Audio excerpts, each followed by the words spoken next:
ಆತ್ಮೀಯ ವೀಕ್ಷಕರೇ, ಇವತ್ತಿನ ದಿನ ನಾವು ಬೆಳಗ್ಗೆ ಮರೆಸಿರುವಂಥ ಹುರುಳಿಕಾಳನ್ನು ಮತ್ತು ಇದರಿಂದ ಪಲ್ಯ ಮಾಡೋದು ಹಾಗೂ ಮತ್ತು ಇದನ್ನು ತೆಗೆದು ಸಾರನ್ನ ಯಾವ ರೀತಿ ಮಾಡೋದನ್ನು ಇವತ್ತು ತೋರಿಸ್ಕೊಡ್ತೀನಿ.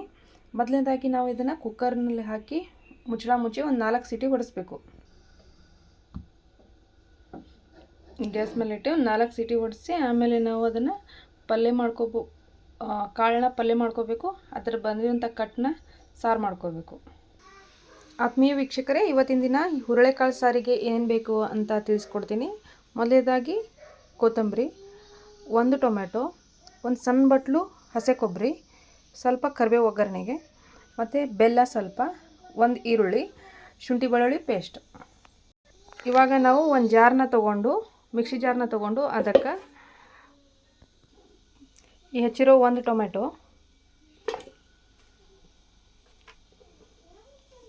ಮತ್ತು ಈ ಹಸಿ ಕೊಬ್ಬರಿನ ಒಂದು ಸಣ್ಣ ಬಟ್ಲು ಇದನ್ನು ಹೆಚ್ಕೊಂಡಿರಬೇಕು, ಮತ್ತು ಒಂದು ಸಣ್ಣ ಈರುಳ್ಳಿ, ಮತ್ತು ಒಂದು ಸ್ವಲ್ಪ ಹುಣಸೆ ಹಣ್ಣು, ಅಲ್ಲ ಬೆಳ್ಳುಳ್ಳಿ ಪೇಸ್ಟ್ನ ಆಮೇಲೆ ನಾವು ಹಾಕೋಬೋದು ಸಾಂಬಾರಿಗೆ. ಇನ್ನು ಸ್ವಲ್ಪ ಕರಿಬೇವು, ಕೊತ್ತಂಬರಿ ಜಾಸ್ತಿ ನಾವು ಎಷ್ಟು ಇಟ್ಕೊಂಡಿದ್ದೀವಿ ಒಂದು ಇಟ್ಕೊಂಡು ಕೊತ್ತಂಬರಿ ಹಾಕ್ಕೊಂಡು ಇದಕ್ಕೆ ಸ್ವಲ್ಪ ಜೀರಿಗೆ ಹಾಕ್ಕೊಂಡು ಸಣ್ಣಗೆ ರುಬ್ಕೋಬೇಕು. ಗ್ಯಾಸ್ ಮೇಲೆ ಒಂದು ಪಾತ್ರೆ ಇಟ್ಕೊಂಡು ಅದಕ್ಕೆ ನಾವು ಸ್ವಲ್ಪ ಎಣ್ಣೆ ಹಾಕ್ಕೊಂಡು ಸಾಂಬಾರಿಗೆ ಒಗ್ಗರಣೆ ರೆಡಿ ಮಾಡ್ಕೋಬೇಕು. ಮೊದಲನೇದಾಗಿ ಇದಕ್ಕೆ ಎಣ್ಣೆ ಹಾಕ್ಕೊಂಡು ಸ್ವಲ್ಪ ಕಾಯಲ್ಲಿ ಬಿಟ್ಟು, ಇವಾಗ ಎಣ್ಣೆ ಕಾಯ್ದೈತಿ, ಇದಕ್ಕೆ 1 ಸ್ಪೂನ್ ಆಗೋಷ್ಟು ಸಾಸಿವೆ ಹಾಕಿ ಮತ್ತು ಸ್ವಲ್ಪ ಜೀರಿಗೆ, ಆಮೇಲೆ ಮುರಿದಿಟ್ಟಿರುವಂಥ ಮೆಣಸಿನ್ಕಾಯಿನ ಹಾಕಬೇಕು 1-2. ನೆಕ್ಸ್ಟ್ ವಾಸನೆಗೆ ಅಂತೇಳಿ ಕರಿಬೇವು ಹಾಕಬೇಕು. ಹಾಕಿ ಸ್ವಲ್ಪ ಕಲಸಿ ಈ ಒಗ್ಗರಣೆಗೆ ನಾವು ಏನು ಮಾಡಬೇಕು, 1 ಟೇಬಲ್ ಸ್ಪೂನಷ್ಟು ಅಲ್ಲ ಬೆಳ್ಳುಳ್ಳಿ ಪೇಸ್ಟ್ನ ಹಾಕಬೇಕು. ಹಾಕಿ ಇದು ವಾಸನೆ ಹೋಗೋರಿಗೆ ಸ್ವಲ್ಪ ಕಲಿಸ್ಬೇಕು.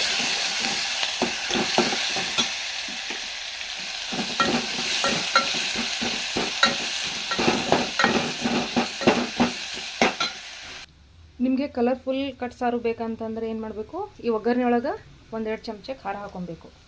ಖಾರ ಪುಡಿ ಹಾಕ್ಕೊಂಡು ಗ್ಯಾಸ್ ಸಣ್ಣಗಿಟ್ಟು ಇದನ್ನು ಸ್ವಲ್ಪ ಕಲಿಸ್ಬೇಕು. ಇದು ಎಣ್ಣೆ ಒಳಗೆ ಕರಿಯೋಕೆ ಅಂತ ಒಂಥರ ಕಲರ್ ರೆಡ್ಡಾಗಿ ಬರ್ತದೆ. ನೆಕ್ಸ್ಟ್ ಇದಕ್ಕೆ ರುಬ್ಬಿರೋ ಮಸಾಲೆ ಹಾಕೋಬೇಕು. ಹಾಕಿ ಒಂದು ಕಲಸಿ, ಬೇರೆ ಮಸಾಲ ಅಂದರೆ ಒಂದು ಸ್ವಲ್ಪ ಧನಿಯಾ ಪುಡಿ ಹಾಕೋಬೋದು. ನಾನಿಲ್ಲೇ ಹಾಕೊಳ್ಳೋದಿಲ್ಲ, ಯಾಕಂದ್ರೆ ನಂಗೆ ಮಸಾಲ ಜಾಸ್ತಿ ಯೂಸ್ ಮಾಡೋದಿಲ್ಲ. ಹಾಗಾಗಿ ನಾನು ಕಟ್ ಸಾರನ್ನ ಸಿಂಪಲ್ಲಾಗಿ ಮಾಡ್ತಿದ್ದೀನಿ. ಸಿಂಪಲ್ಲಾಗಿ ಟೇಸ್ಟಿಯಾಗಿರ್ಬೇಕಂದ್ರೆ ಮಸಾಲ ಜಾಸ್ತಿ ಯೂಸ್ ಮಾಡಬೇಡಿ. ಈ ಮಸಾಲನ ಒಂದು 10 ನಿಮಿಷ ಬೇಯಿಸ್ಬೇಕು. ನಂತರ ಇದಕ್ಕೆ ಕಟ್ ಸಾರನ್ನ ಸೇರಿಸ್ಬೇಕು. ನೀರನ್ನ ಸೇರಿಸ್ಕೋಬೇಕು. ಈಗ ಒಂದು 5 ನಿಮಿಷ ಇದನ್ನ ಮುಚ್ಚಿ ಬೇಯಿಸೋಕೆ ಬಿಡಬೇಕು. ಗ್ಯಾಸ್ನ ಸಣ್ಣ ಇಡಬೇಕು. ಆ ಹುರುಳಿಕಾಳಿಗೆ ಇಷ್ಟು ಕಟ್ಟು ಬಂದೈತಿ.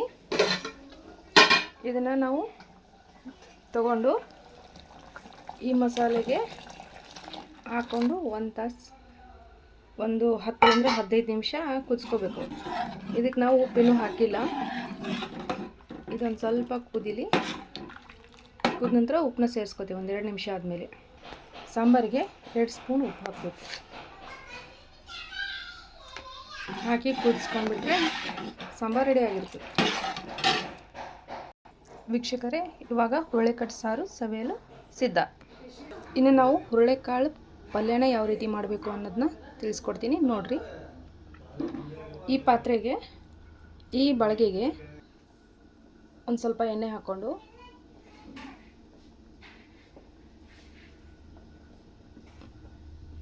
ಇದು ಕಾಯೋಕೆ ಬಿಡಬೇಕು.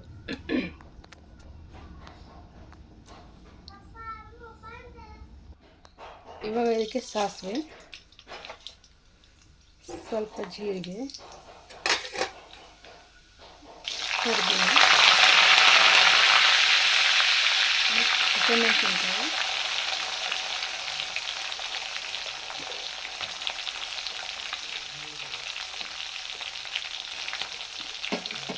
ಹಾಕಿ ಸ್ವಲ್ಪ ಕಲಿಸ್ಬೇಕು.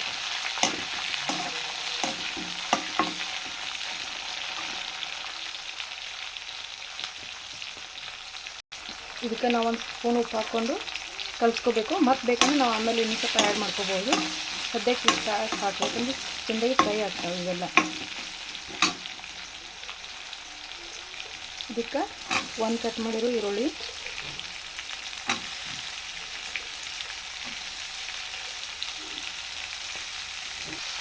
ಇದು ಹಾಕಿ ಸರಿಯಾಗಿ ಕಲಿಸ್ಬೇಕು. ಇದು ಒಂದು 50% ಬೆಂದಮೇಲೆ ಇದಕ್ಕೆ ನಾವು ಒಂದು ಟೊಮೆಟೊ, ಕಟ್ ಮಾಡಿರುವಂಥ ಒಂದು ಟೊಮೆಟೊನ ಹಾಕಬೇಕು. ಹಾಕಿ ಸರಿಯಾಗಿ ಕಲಿಸಿ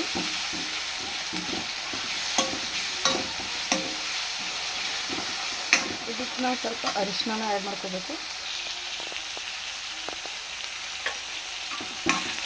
ಮಸಾಲ ತಿನ್ನೋರು ಮಸಾಲೆನ ಹಾಕೋಬೋದು. ಬಟ್ ನಾನು ಮಸಾಲೆನೇ ಜಾಸ್ತಿ ನನ್ನ ಪಲ್ಯಗಳು ಯೂಸ್ ಮಾಡಲ್ಲ. ಎಲ್ಲಿ ಅವಶ್ಯಕತೆ ಇರ್ತದೆ ಅಲ್ಲಷ್ಟು ಯೂಸ್ ಮಾಡ್ಕೊತೀನಿ. ಇಂಥ ಸಿಂಪಲ್ ಪಲ್ಯಗಳಿಗೇನು ಅವಶ್ಯಕತೆ ಇಲ್ಲ ಅನ್ನಿಸ್ತೈತಿ ನನಗೆ. ಇನ್ನು ನಾವು ಈ ಹುರುಳಿಕಾಳನ್ನ ಕುದಿಸಿಟ್ಟಿದ್ನಲ್ಲ ಅದನ್ನ ಇದಕ್ಕೆ ಹುರ್ಕೊಂಡ್ಬಿಡ್ಬೇಕು.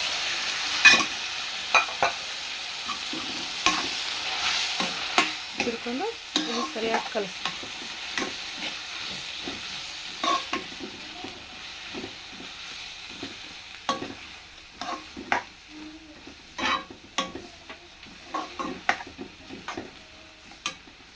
ಇದೊಂದು 5 ನಿಮಿಷನ ಮುಚ್ಚಳ ಮುಚ್ಚಿ ಬೇಯೋಕ್ಕೆ ಬಿಟ್ಬಿಡಬೇಕು.